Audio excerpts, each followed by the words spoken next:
is witnessing another tense showdown. This time, the political clash featuring Donald Trump and Marjorie Taylor Greene. One that has gained national attention, not because it's unusual for political allies to fall out, but because of what triggered the split, the renewed push to release the remaining Epstein case documents. My name is Hemkaur Saroya. Let's explore what's at stake here, the accurate picture where the documents stand, and why this fight matters. Despite the flood of headlines, the public still does not have access to the full Epstein records. Over the past few months, congressional committees and investigators have released tens of thousands of pages. We're talking emails, schedules, travel notes, and assorted communications connected to Jeffrey Epstein and his associates. These documents include references to numerous public figures, including Donald Trump, and have reignited scrutiny of who interacted with Epstein over the years, in what capacity, and in what context. But a significant portion of the Epstein files remains sealed, redacted, or legally protected. These include child sexual abuse material, identities and testimony of minor victims, grand jury materials, sensitive investigative records, evidence which may still be tied to active legal matters. By law, much of this cannot be released without court orders, survivor consent, or extensive redaction. So while Trump has been touting what feels like a massive document dump, the entire record is far from public, and it's the uncertainty around the remaining material that continues to fuel political anxiety. Now enter Marjorie Taylor Greene, long known as one of Trump's most loyal defenders, who surprised Washington by way of her emphatic calls for the Justice Department to release all unclassified Epstein documents. Her argument? Transparency is overdue, survivors deserve answers, and no rich, powerful figures can be allowed to obstruct the truth. To no one's surprise, this immediately put her at odds with Trump. While Trump has previously said he wanted the files released, it would appear that there has been a concerted effort by some to slow or at the very least soften the push.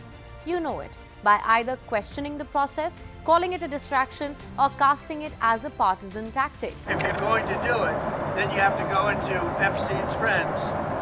This Reid Hoffman spent a lot of time on the island. I was never on his island. Bill Clinton went there supposedly 28 times. Greene's sudden and public support for the petition was therefore seen by Trump as a break in the ranks.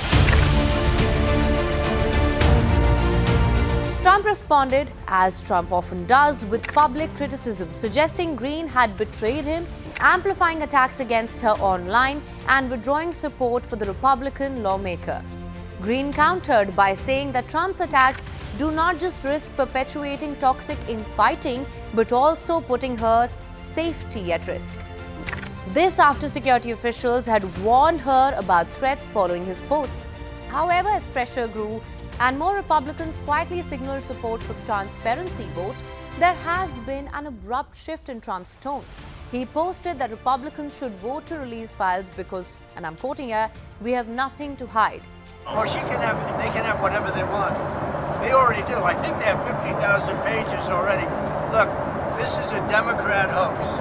This is a hoax put out by the Democrat, and a couple of few Republicans have gone along with it because they're weak and ineffective. But this is a Democrat hoax to get away from the fact that they just lost the shutdown and they've lost the election. Now, the timing of this reversal to some does seem suspect. Some argue this is a political recalibration, perhaps a last-ditch attempt to redirect the narrative.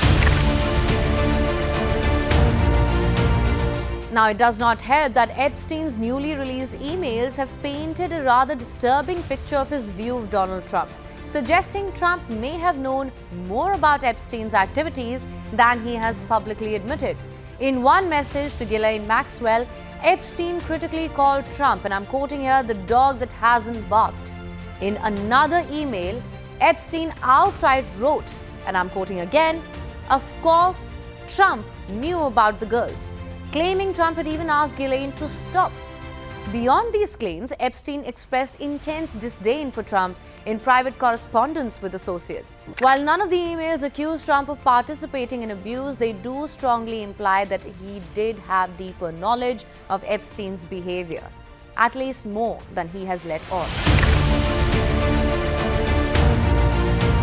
Now, this feud reveals deeper tensions. There's a growing internal divide over how to handle this case. Some Republicans believe full transparency is the only responsible way.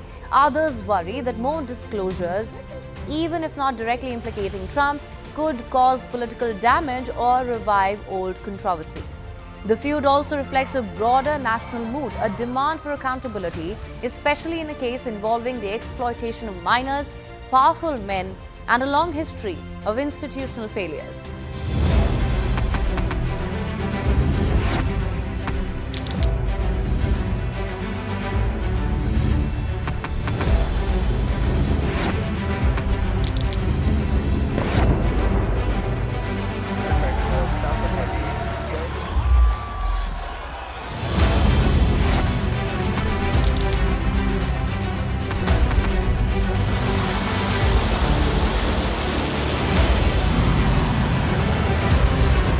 Been fighting so long and so hard that they don't know what the they're doing.